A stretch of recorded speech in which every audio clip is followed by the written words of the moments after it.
आज हम संविधान की गौरवशाली यात्रा पे बात करने के लिए चर्चा कर रहे हैं। कल से ये चर्चा चल रही है सर। मैंने बहुत सारे दोनों पक्ष के और जितने भी हमारे मेंबर हैं सुना सर, उनको बड़े बड़े नेता हैं सर।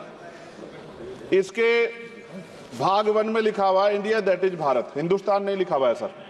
लेकिन सारे नेता संविधान पे चर्चा कर रहे हैं लेकिन हिंदुस्तान ही कहेंगे, भारत कहने की हिम्मत नहीं जुटा पा रहे हैं। ये बड़ा सवाल है सर कि क्या संविधान के हिसाब से बात रखी जा रही है। मैं धन्यवाद दूंगा फूले साहू बाबा साहब अम्बेडकर को और मेरे नेता मान्यवर साहब श्री काशीराम को। 25 नवंबर 1949 को संविधान को सौंपते हुए डॉक्टर बाबा साहब अम्बेडकर ने कहा था कि 26 जनवरी 1950 को हम विरोधाभास भरे जीवन में प्रवेश करने जा रहे हैं। राजनीतिक जीवन में तो हमारे पास समानता होगी, लेकिन सामाजिक और आर्थिक जीवन में असमानता होगी। क्या ये चुनौती आज 73 साल बाद दूर हुई है? भारत ने 26 जनवरी 1950 को संविधान लागू होने के साथ खुद को एक संप्रभु लोकतांत्रिक और गणतांत्रिक राज्य होने का ऐलान किया। लेकिन सर उस समय संविधान की स्थिति ये थी कि जैसे गांव का कोई आदमी, मैं 50 की बात कर रहा हूं, वो 50 साल पहले शहर में आ जाता और बड़े लोगों की महफिल में चला जाता, उस जहां वो खाना खा रहे हो, और वो टेबल पे नैपकिन को खा के जो है ये कहता कि ये तो फीका, क्योंकि वो जानता ही नहीं था, वो समझता नहीं था संविधान को, संविधान है क्या। संविधान उसके लिए महज दस्तावेज था। ये जिम्मेदारी थी राजनीतिक दलों पे कि वो संविधान को व्यवहार में लेके आते। और इसके इतने सारे आर्टिकल हैं, अगर इनको व्यवहार में लाया जाता तो मुझे लगता कि आज देश बहुत बदल गया होता। बाबा साहब ने कहा था कि लोकतंत्र भारतीय भूमि का केवल ऊपरी पोशाक है, उनके अनुसार यहाँ की संस्कृति अनिवार्य तौर पर लोकतांत्रिक है।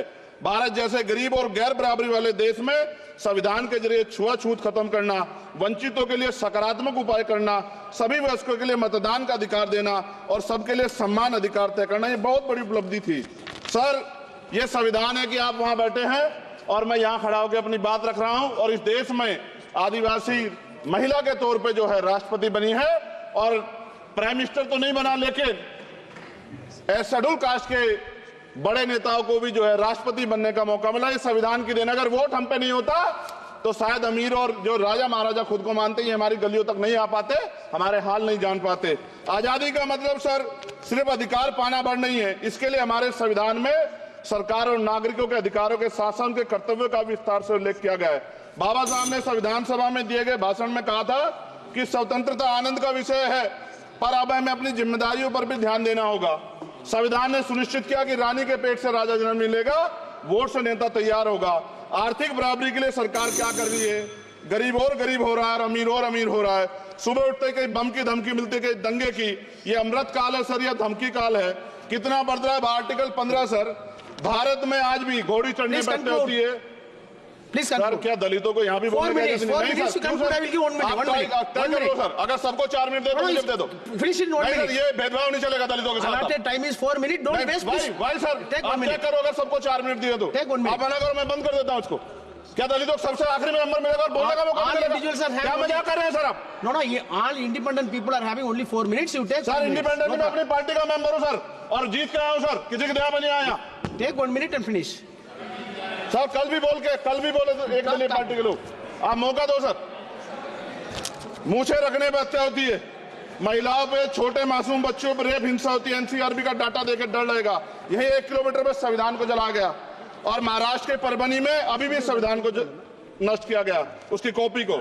आर्टिकल 25-26 में संविधान में सभी को धार्मिक आजादी। कहाँ है दलितों की, मुसलमानों की, जैनों की, बौद्धों की, ईसाइयों की? छत्तीसगढ़ में सतनामी समाज को संविधान की अपनी धार्मिक आजादी के आधार पर जो है उनको अपमानित करके जेल में बंद कर दिया। संभल, अजमेर, अयोध्या सब इसका उदाहरण है। ये सरकार आलोचना डरती है। कितने लोग जेल में बंद है? मिरान हैदर, खालिद सैफी, उमर खालिद खान, सिफा खान, गुलफ्शा फातिमा और आजम खान साहब राजनीतिक विरोध में बंद है। सरकार यहाँ बैठी है, सरकार सामाजिक न्याय की बात करती है। बताए कितने दलित मुख्यमंत्री बना रखे हैं आपने? 13 ज्यादा सरकार स्टेट में सरकार है। कितनी महिला मुख्यमंत्री है? आपकी सरकार ने सुप्रीम कोर्ट के आदेश के बाद रिजर्वेशन प्रमोशन में जारी नहीं किया, और ओबीसी को पॉलिटिकल रिजर्वेशन आप देंगे नहीं देंगे, आप बताने का काम करें। मैं 75 साल की गौरव यात्रा में हम एक सभ्य समाज नहीं बना पाए, इसलिए जाति आधार पर SC ST OBC के बच्चों को प्राइमरी स्कूल से लेकर उच्च संस्थानों में भेदभाव किया जाता है। सरकार निरंकुश हो गई, कोई बुलडोजर से कार्रवाई करता है। कल मंत्री जी ने कहा हमने राष्ट्रीय पिछड़ा वर्ग आयोग बनाया, 69 शिक्षक भर्ती में उसकी सिफारिशों को नहीं माना। EWS के जरिए आपने संविधान पे आरक्षण के प्रावधान पे हमला किया। 1 मिनट में खत्म कर रहा हूं सर। संविधान सर न्यायपालिका में आर्टिकल 124 ये कहता है सर, ये अधिकार जो है Sundar sir ji please conclude sir, 1 minute में प्लीज संविधान में न्यायाधीशों की नियुक्ति का अधिकार राष्ट्रपति के द्वारा होना चाहिए, अभी तक नहीं हो रही है। All India judicial service commission कब बनेगा? क्या चंद परिवार ही सर जज बन सकते हैं? और आज हम सर, मैं सरकार से सवाल पूछना चाहता हूं सर, सेवाओं में SC ST OBC वर्ग का कितना प्रतिनिधित्व है?